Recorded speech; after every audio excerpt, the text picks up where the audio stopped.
A lot of insight and lessons learned can be gained from studying past bull markets. And in this video, I want to go over the last major uranium bull market that occurred from mid 2003 until mid 2007.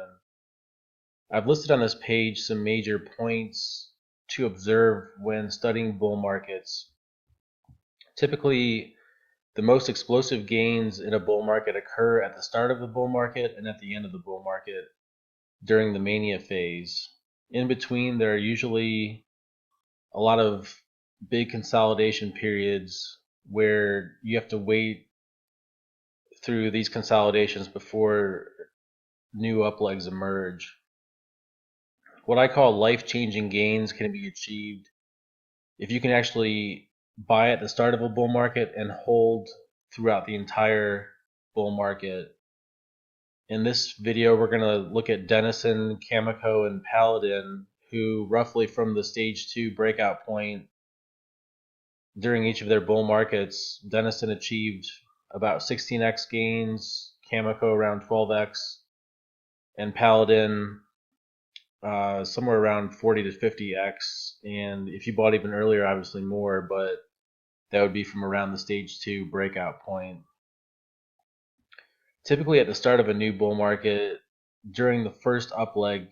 multiple hundreds of percent of gains can be achieved.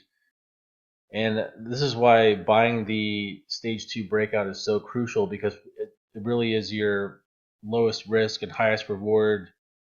buy point of the entire bull market. And even the gains that you can achieve during that first up leg are typically, besides the mania phase, the biggest gains of the bull market. So it's really just a phenomenal place to get positioned in the bull market. After the first up leg is when the process of pullbacks and consolidation periods occur before new up legs are born. And again, holding through the entire bull market is just such a hard thing to do, especially when you have these short-term pullbacks along the way where your profits are taken away and you become fearful that the bull market could be over. One strategy I like to use to mitigate that fear and that process is to do some selling into strength on partial positions, but retain a core position in the bull market, and then use that extra cash to either trade other markets, or you can buy stocks in the same sector that haven't moved yet, and sometimes even like get even bigger gains because you can get these stocks that haven't really moved with the rest of the stocks in the bull market. Now let's take a look at Denison during that last major uranium bull market, and you'll notice that on this chart, the stage 2 breakout point really was, it's kind of hard to see, but it's back in mid 2003 where Denison broke above the 30-week moving average on a massive increase in volume here while it was still under $1, and then retested the 30-week and then broke out again in October 2003, again on massive volume, kicking off that first major up leg. And you can see that Denison ran from under $1 to about $3 a share, so you're talking like 5x gains at least during that first major up leg. And what I've done on this chart is highlight these major up legs and where you would kind of want to start thinking about taking partial profits. Now, obviously, in hindsight, it's easy to see where you should have done this, but whenever a market becomes stretched in a bull market is where you want to start trying to use some contrarian thinking to kind of take some money off the table, because you know that at some point a major consolidation is going to form and there's not going to be any more upside for a period of time. So what's so hard about bull markets is that people get attracted to the bull market at the wrong time. They buy into the tops of up legs, and then they have to wait multiple months before another up leg occurs after a consolidation period. And then in the middle of that consolidation, you'll have these sharp pullbacks where people get freaked out and they panic and sell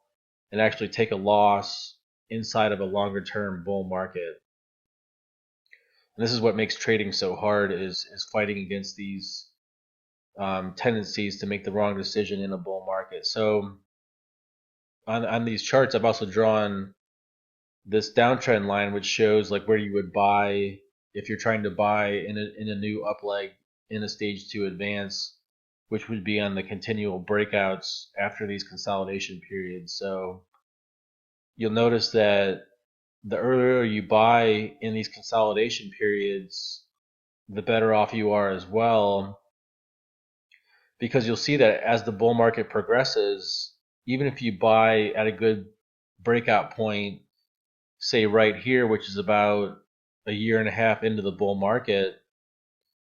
during one of the next major consolidation phases, which occurred, almost a year and a half after this breakout,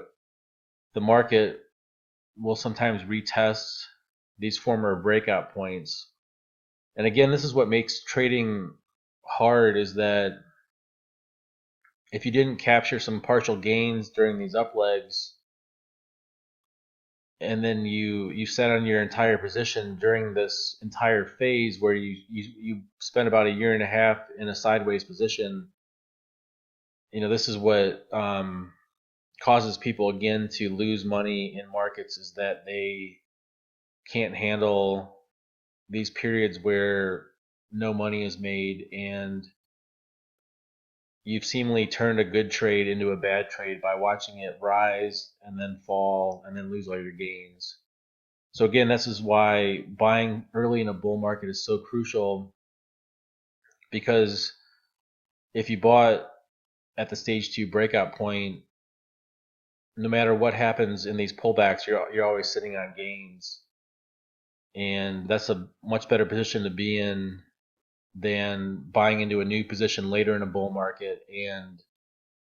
having to sit through temporary sideways losses while these consolidation periods go on. Now notice that in Denison, after this major consolidation period from the middle of 2005 until towards the end of 2006 is where the final mania phase really erupted in uranium, where it went up pretty much straight up for about 5 or 6 months until middle 2007, where it eventually topped. So again, you can see that overall in these bull markets, a lot of times the big gains are made at the start of the bull market and at the end of the bull market.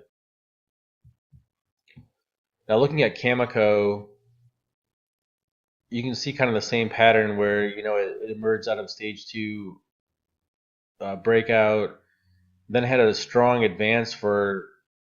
about just under 2 years before it really started getting into more of these consolidation phases.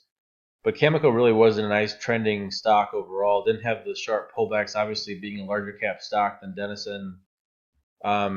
Stayed above the 30-week moving average during even most of the pullbacks until it went through that major consolidation again in 2006 and ultimately spawned the last major up leg, which ended the bull market in mid 2007. And taking a look at Paladin, where this stock essentially went from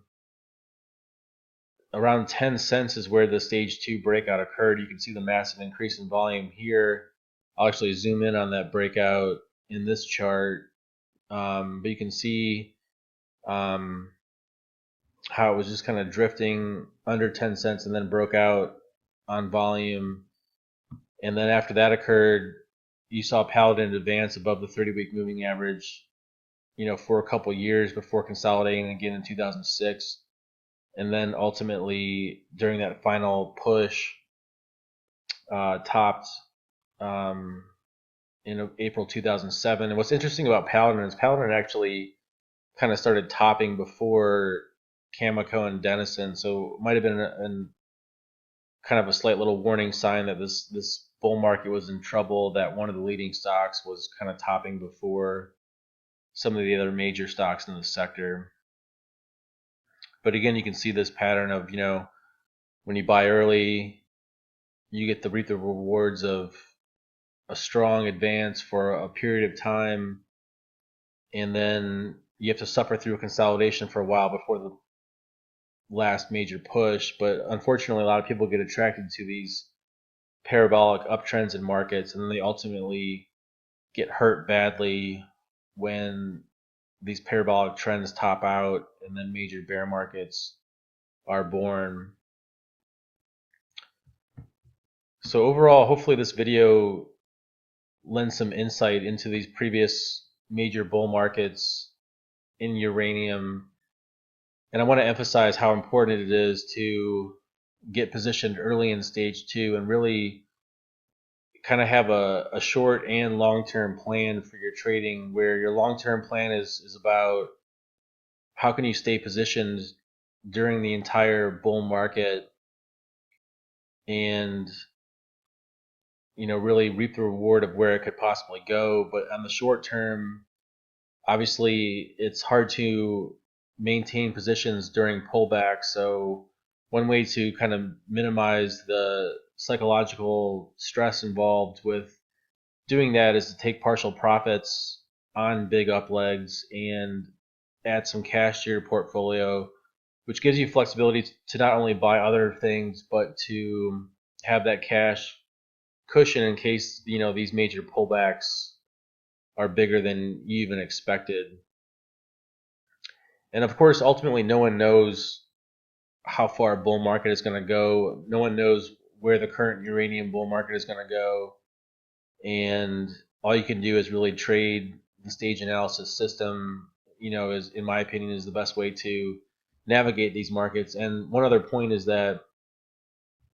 you can see that in these bull markets and these uranium stocks, for the most part, even Denison was above the 30-week moving average, which was rising pretty much the entire time, except for, in 2006, Denison kind of started rolling over almost into a stage 4, but ultimately this ended up being just a consolidation phase until the final stage 2 manic parabolic move occurred. So this is ideal for training the stage analysis system because we know that anytime a market is trending above the 30-week moving average, that it's in a well-defined bull market, and the best times to buy is when you're retesting the 30-week moving average but then breaking out above resistance, thus showing that the market's ready to break into a continued uptrend and continue the bull market. To get more information on the stage analysis system, check out my website at nextbigtrade.com on the stage analysis page.